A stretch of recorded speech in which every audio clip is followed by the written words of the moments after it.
What's up, Pudding? How are you today? I'm good. How are you? Good. So can you tell the people how old you are and where you're from? I'm 25 years old. I'm from Toronto, Ontario, and I've been living in the west east side for a few years. Didn't you say you grew up Eglinton West? Yes, I grew up at Eglinton West, but now I'm currently downtown. So tell me, how did you end up in the streets?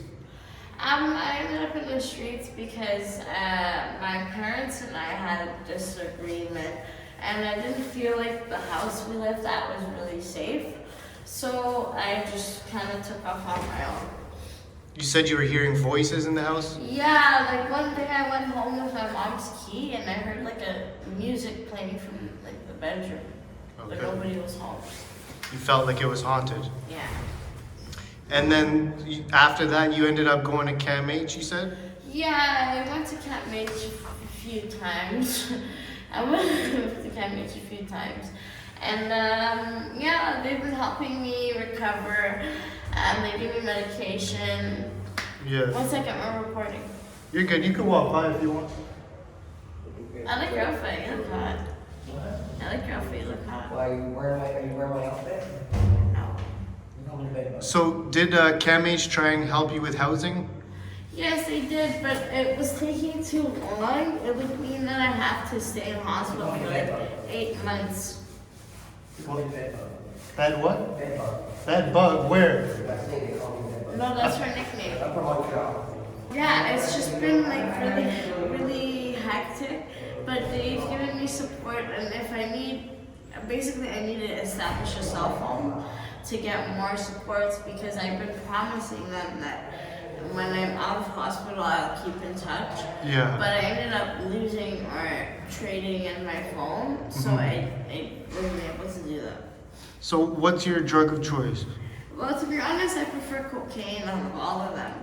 But I've done fentanyl and crystal, Molly, liquid G, LSD, ecstasy. I've tried all of that.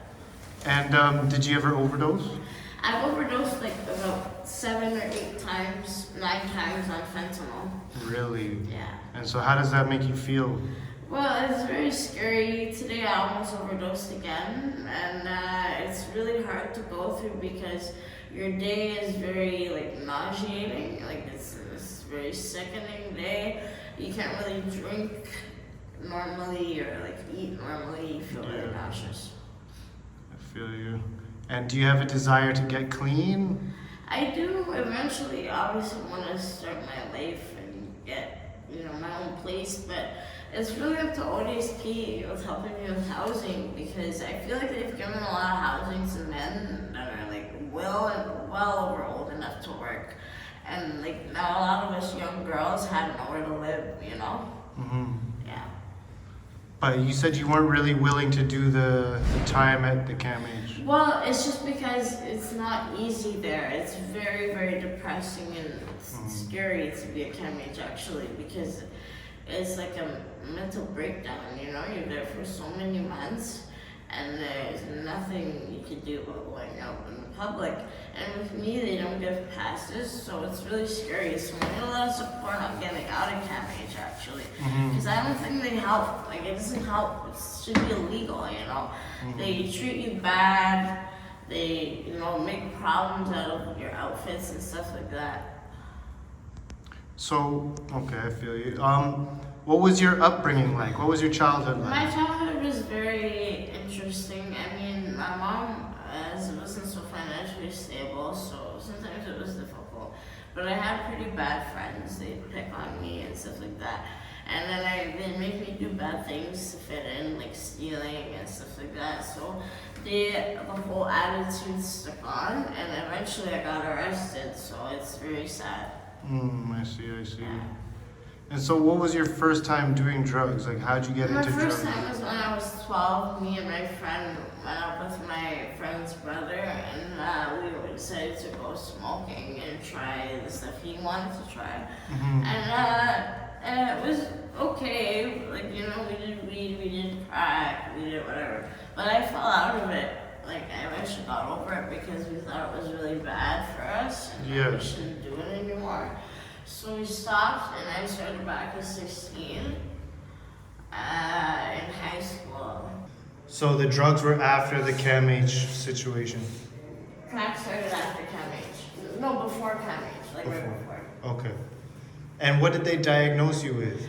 They diagnosed me with psychosis. I didn't agree with it at first, but after a few months of medication and living in and out of hospital, I realized that it could be true because I do sometimes come under theories or thoughts that are misleading. Mm-hmm. Yeah, well, your reason for becoming homeless was you were hearing voices in the house and stuff. Yeah, but I wouldn't know if it was voices or a real intruder. Or like what. But your family still lives there, or? Yeah, my mom still lives there. She's renovated because when I try to talk to my mom about things like that, like, oh mom, I think this place is scary, let's move, she doesn't listen or understand. Mm-hmm. She just tends to live in her own world. Yeah, I'm sure it's not easy for her either, right? What were you into as a kid? What kind of hobbies did you have? I was into like art, drama, music. I love doing all that stuff. Okay. Cooking, cleaning. I like cleaning up my room. Nice. And did you finish high school at all? No, I didn't get to finish high school, which is depressing because I don't know where I'm at in the curriculum right now. I'm probably really bad. Maybe at school, So yeah, it's very sad, but I do eventually want to finish school. I just don't have the momentum. And what do you want for your future right now? In my future, I want to be a great adult, and I want to,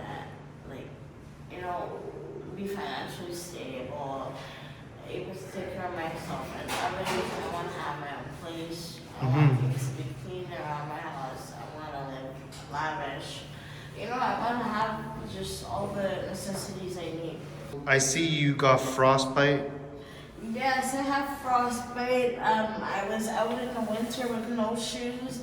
I need a lot of donations right now in my life, as any donation possible would help the most because I'm struggling and I'm unable to find a job. I'm unable to access the things I need to get a job. I just, I'm looking to move forward and be a positive person and try to save myself and save God. I hear that. So how did it feel when the doctor told you they had to amputate your fingers and toes? It was the scariest thing in the world because I felt definitely difficulty believing in myself as being a normal person again.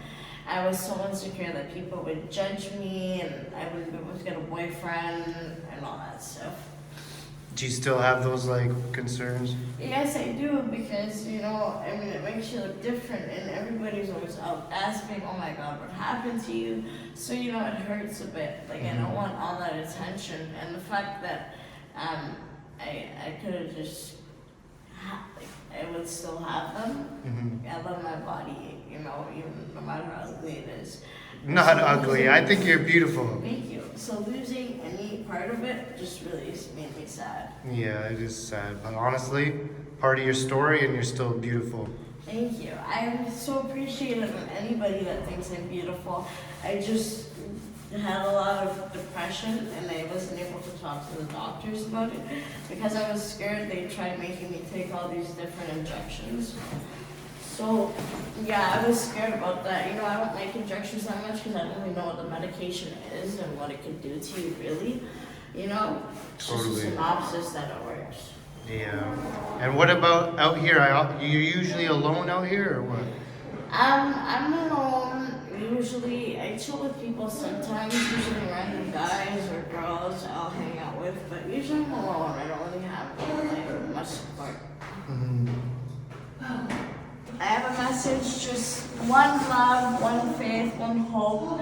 I hope everybody's happy and safe, and if you could really just think about me sometimes and pray to God and ask for forgiveness and courage and strength for your day, I'll do the same for you because I know it's hard out there and I want everyone to feel love and everyone to have cherished.